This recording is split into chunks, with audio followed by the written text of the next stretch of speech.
How about some more breaking news this morning? This one from the campaign trail. Julián Castro, who ended his bid for the White House last week, announcing moments ago that he will endorse Senator Elizabeth Warren. Just now on Twitter, he writes this: Elizabeth and I share a vision of America where everyone counts. I'm proud to join her in the fight for big structural change. Joining me now to discuss, Chris Lu, back with me, and Eddie Glaude, professor at Princeton University. Eddie, how big of a deal is this endorsement? I think it's pretty significant. I'm not sure what it will mean in terms of Senator Warren's attractiveness to Latino voters, but she just got a very powerful surrogate.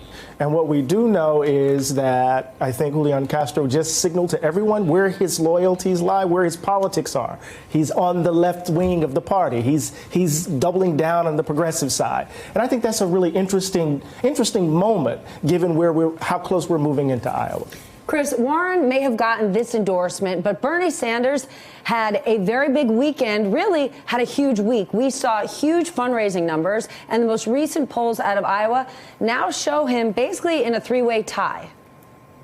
Yeah, no, I think that's exactly right. And I think he has shown to be far more formidable than I think people thought. I think the challenge with Sanders is whether he can move consistently above this kind of 23, 25% that he's been getting. And it's important to understand when you look at the Democratic electorate, it really sort of split in third between moderates, liberals, and very liberals. And I think the candidate who could reach across into another aisle has the ability to kind of wrap up this nomination. I'm not convinced Bernie Sanders has the ability to have that crossover. I would also point out with regard to this endorsement of Julián Castro, I think it is significant because Castro served with Biden when Biden was vice president. And obviously, Castro is the only Latino in the race. I think it makes a difference. That being said, he didn't get a huge amount of traction, so I'm not sure how much this really makes a difference other than a one-day news story.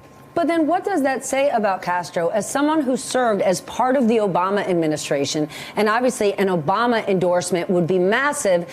Castro saying we need big structural changes. He didn't feel that way, or did he, when he worked with Obama? Well, he now has a chance, an opportunity to express his politics, not necessarily to express the politics of Barack Obama. And I think this is a good thing, right? So he understands that the crisis we are facing as a country isn't just simply reducible to Donald Trump. It's really about a whole swath of policies that in some ways he was a part of during the Obama administration. So he says we need to go beyond that as well.